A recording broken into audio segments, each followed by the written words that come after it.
মানবাধিকার বলতে right two dignity, মানবিক অধিকারের এটা সম্পূর্ণ পরিপন্থী। যে কোনটা পরিপন্থী? যে পুরুষের একাধিক বিয়ে করার রাইট আছে, নারীদের একাধিক বিয়ে করার রাইট নাই, নাম্বার ওয়ান। একসাথে। নাম্বার টু, ইকোনমিক সিকিউরিটি, আর্থিক নিরাপত্তা।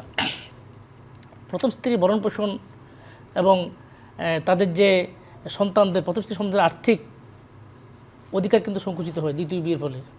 এটা আমি আমার প্র্যাকটিক্যাল এক্সপিরিয়েন্স থেকে বলতে পারি। প্র্যাকটিক্যাল এক্সপেরিয়েন্স কি আপনি দুই বিয়ে করে এক্সপেরিয়েন্সের কথা প্র্যাকটিক্যাল বলছেন? এক্সপিরিয়েন্স হচ্ছে আমরা যেমন আমি ডন বস্কো স্কুল অ্যান্ড কলেজের গভর্নিং বোর্ডের চেয়ারম্যান। জি। আমার একটা ইংলিশ মিডিয়াম স্কুল, এটা হচ্ছে উত্তরাতে সেক্টর 9। তো ওখানে যদি কোনো লোক, আমি এরকম অনেক বাচ্চা আছে যে যাদেরকে আমরা রেজাল্ট কার্ডটা হাতে দিতে পারি না। কেন দিতে পারি না? ডিউ টু তার টিউশন পিটা বাকি। এটা আমাদের স্কুলের নিয়ম। আচ্ছা, এখন দেখা গেলো বাবা যদি দ্বিতীয় বিয়ে করে, তখন প্রথম স্ত্রী সন্তানদের প্রতি একটু, এটা আমাদের সামাজিকভাবে, এটা আমাদের প্র্যাকটিক্যাল কথা বলতেছি আমি, যে এটা করতে হয় এমন বলবো না, কিন্তু আমি আমার জীবনের অভিজ্ঞতা দেখেছি যে এটা ম্যাক্সিমাম ক্ষেত্রে হয়।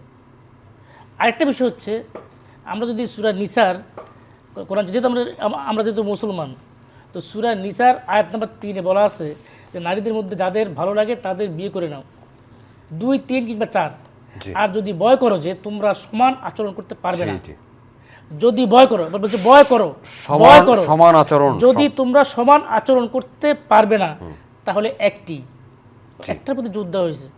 আমি এখানে আমাদের যে আলেম আছেন এবং ইসলামের এই কোরআন শরীফের আয়াতগুলো নিয়ে বিভিন্নভাবে অপেক্ষা হয়, এবং বিশেষ করে আমাদের দেশে এই যারা আসলে ইসলাম বিরোধী একটা গ্রুপ আছে, তারা যে কোনো কিছুকে নিয়ে ইসলামকে টানে।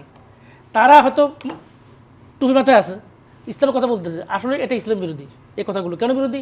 যদি আমি এমন কোনো কথা বলি যেটা মানবাধিকার পরিপন্থী, যেটা মানুষের অধিকারের প্রতিবন্ধী, রাইট টু ডিগনিটির প্রতিবন্ধী, আর সে কথা যদি আমি ইসলামের নাম দিয়ে চালিয়ে যাই, আলটিমেটলি কিন্তু এখানে পোস্টারটা ইসলামে যাচ্ছে, এখানে কিন্তু কারা ইসলাম হচ্ছে। তো আমি বলি এরা ইসলাম বিরোধী। আমি এটাকে ডিফাইন করি এভাবে, being a human rights worker and being a Muslim. এবং I have been come from a pure Muslim family.